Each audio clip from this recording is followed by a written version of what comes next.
बिस्मिल्लाहिर्रहमानिर्रहीम। Class pre 9th subject chemistry, date आपकी 29 मई 2021। बेटा आज की हमारी diary unit number 1 page number 6 पे हम पढ़ेंगे 10 से लेके शेल तक जो है, ठीक है। और इसको आपने अच्छी तरह से रीड और लर्न करना है। स्क्रीन पे भी आपकी नज़र आ रही है, ठीक है जी। ये डायरी आपको दी गई है, तो यूनिट नंबर 1 पेज नंबर 6 और 10 से लेके शेल तक आपकी डायरी है। तो स्टार्ट करते हैं अपना टॉपिक है हमारा सिंबल्स ऑफ एलिमेंट्स, ठीक है। यानी जो एलिमेंट्स हैं, हमने पढ़ा था एलिमेंट्स जो है वो सेम एटम से मिलकर बनते हैं। जैसे हमने एग्जांपल दी थी, कार्बन एक एलिमेंट है, ठीक है, ऑक्सीजन एक एलिमेंट है, नाइट्रोजन एक एलिमेंट है। अब इन एलिमेंट्स को हम जो है वो मुकम्मल नाम से नहीं लिख सकते, ठीक है। नाम लिखने की वजह से एक तो जो है वो टाइम वेस्ट होता है, ठीक है, और बार बार इतना बड़ा नाम जो है वो नहीं लिख सकते। तो इसके लिए कुछ एब्रीविएशंस निकाली गई सिंबल्स के लिए, ठीक है। मसलन ऑक्सीजन का नाम अगर पूरा लिखें तो वो इतना बड़ा होगा, ठीक है, काफ़ी लेंथी होगा, टाइम वेस्टिंग भी होगा, ठीक है। तो उन्होंने इसकी पहचान के लिए कुछ एब्रीविएशंस निकाली, ठीक है। वो एब्रीविएशंस इंग्लिश लैंग्वेज से ली गई, ठीक है, या लैटिन से भी ली गई, या ग्रीक वर्ड हो सकता है, ठीक है। तो इन लैंग्वेजेस से कुछ एब्रीविएशंस निकाली गई, उनको हम सिंबल्स कहते हैं, ठीक है। मसलन ऑक्सीजन के लिए ओ जो है ये एक सिंबल है, ठीक है। तो इसको हम ऑक्सीजन का सिंबल कहेंगे। अब जहाँ पर भी हम ऑक्सीजन इस्तेमाल करेंगे हम ओ लिख सकते हैं, ठीक है। इसी तरह हाइड्रोजन के लिए एच आ जाएगा, ठीक है। इस तरह एलिमेंट्स को जो है हम कुछ एब्रीविएशन से ज़ाहिर करते हैं, जो कि इंग्लिश या लैटिन या ग्रीक लैंग्वेजेस से लिए गए हैं, ठीक है। इन एब्रीविएशंस को हम सिंबल्स का नाम देते हैं, ठीक है। जैसे ऑक्सीजन के लिए ओ, हाइड्रोजन के लिए एच वगैरह। हर एलिमेंट को इन्होंने एक एब्रीविएशन दिया है जो कि इसके लिए मखसूस है। कोई भी दूसरा एलिमेंट जो है सेम एब्रीविएशन से स्टार्ट नहीं होता, सेम एब्रीविएशन नहीं रखता, सेम सिंबल नहीं रखता, ठीक है। तो अब इन सिंबल्स को हम कैसे ज़ाहिर करते हैं, ठीक है। इसके लिए दो कंडीशनें हैं। अगर तो एलिमेंट अकेला हो, ठीक है, एलिमेंट को एक ही सिंबल दिया जाए, जैसे ओ ऑक्सीजन के लिए, ठीक है, हाइड्रोजन एच के लिए, क्लोरीन हम कह सकते हैं जी नाइट्रोजन एन, ठीक है। तो अगर सिंबल एक ही हो तो हम उसको कैपिटल ही लिखते हैं, ठीक है। जितने भी आप सिंबल लिखेंगे, मसलन जो भी एलिमेंट होगा अगर वो सिंगल सिंबल पर मुश्तमिल होगा तो आपने उसको कैपिटल लिखना है, ठीक है। जैसे ऑक्सीजन कैपिटल लिखा है, एच जो है कैपिटल है, नाइट्रोजन कैपिटल है, ठीक है। इस तरह सल्फर कैपिटल होता है।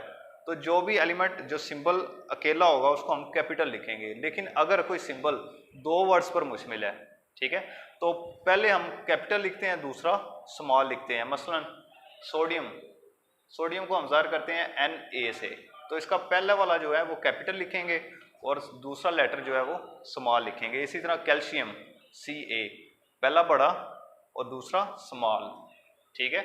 और इसी तरह क्लोरीन C बड़ा, L जो है वो आपने स्मॉल लेटर्स में लिखना है, ठीक है। इसी तरह निकल N बड़ा और I स्मॉल। तो एब्रीविएशंस लिखने के, सिंबल्स लिखने के तरीके हैं। अगर तो सिंबल एक वर्ड पर मुश्तमिल है तो आपने उसको कैपिटल ही लिखना है। अगर वो सिंबल जो है दो वर्ड्स पर मुश्तमिल है तो आपने फर्स्ट वाला कैपिटल लिखना है और दूसरे वाला स्मॉल लिखना है, ठीक है। तो ये आपके सिंबल्स थे। उसके बाद एक डेफिनेशन है आपकी बुक में, वैलेंसी की डेफिनेशन, ठीक है। वैलेंसी हम किसे कहते हैं? वैलेंसी जो है हम कहते हैं एक एटम की दूसरे एटम के साथ मिलने की सलाहियत होती है, ठीक है। एक एटम की दूसरे एटम के साथ मिलने की सलाहियत को हम कहते हैं वैलेंसी, ठीक है। मसलन ये ज़्यादातर जो है नंबर ऑफ इलेक्ट्रॉन्स पर डिपेंड करती है, आखिरी शेल में नंबर ऑफ इलेक्ट्रॉन्स, ठीक है। मसलन अगर सोडियम की बात करें, सोडियम के आखिरी शेल में एक इलेक्ट्रॉन होता है, ठीक है। वैलेंस शेल में एक इलेक्ट्रॉन होता है। अगर मैं इसको ड्रा करूं तो ये इसका पहला शेल है, ठीक है, ये न्यूक्लियस होता है और ये एटम का पहला शेल है और ये दूसरा शेल है, ठीक है। और ये इसका तीसरा शेल है। तो इसके तीसरे शेल में जो है वो एक इलेक्ट्रॉन होता है, ठीक है। अब एटम जो है वो रिएक्शन के लिए या तो इलेक्ट्रॉन लूज करते हैं या इलेक्ट्रॉन गेन करते हैं। तो ये अगर आखिरी शेल में एक या दो इलेक्ट्रॉन हो तो ज़्यादातर एटम जो है वो लूज करते हैं, ठीक है। तो इस तरह सोडियम जो है वो एक इलेक्ट्रॉन लूज कर देता है, इसलिए हम कहते हैं इसकी वैलेंसी जो है वो एक है, ठीक है। सोडियम की वैलेंसी एक है। तो वैलेंसी जो है ये number of atoms, number of electrons पर डिपेंड करती है आखिरी शेल में, ठीक है। अगर आखिरी शेल में एक इलेक्ट्रॉन की कमी हो तो वो एटम जो है वो एक इलेक्ट्रॉन गेन कर लेता है, इस वजह से उसकी वैलेंसी भी एक ही होती है, ठीक है। तो एक एलिमेंट, तो एक वैलेंसी जो है एक से ज़्यादा एलिमेंट की सेम हो सकती है, ठीक है। मसलन सोडियम की वैलेंसी भी एक है, क्लोरीन की वैलेंसी भी एक है, ठीक है। तो ये वैलेंसी जो है डिपेंड करता है नंबर ऑफ इलेक्ट्रॉन्स पर, ठीक है जी। नंबर ऑफ इलेक्ट्रॉन्स पर डिपेंड करेगी वैलेंसी। अगर तो कोई एटम जो है 2 इलेक्ट्रॉन लूज कर रहा है तो उसकी वैलेंसी 2 हो जाएगी, या 2 इलेक्ट्रॉन गेन कर रहा है तो उसकी वैलेंसी भी 2 हो जाएगी। तो इस वजह से हम कहते हैं वैलेंसी जो है ये डिपेंड करती है नंबर ऑफ इलेक्ट्रॉन्स पर। और ये होती क्या है, एक एटम की दूसरे एटम के साथ मिलने की सलाहियत होती है, ठीक है। और ये नंबर ऑफ इलेक्ट्रॉन पर डिपेंड करती है।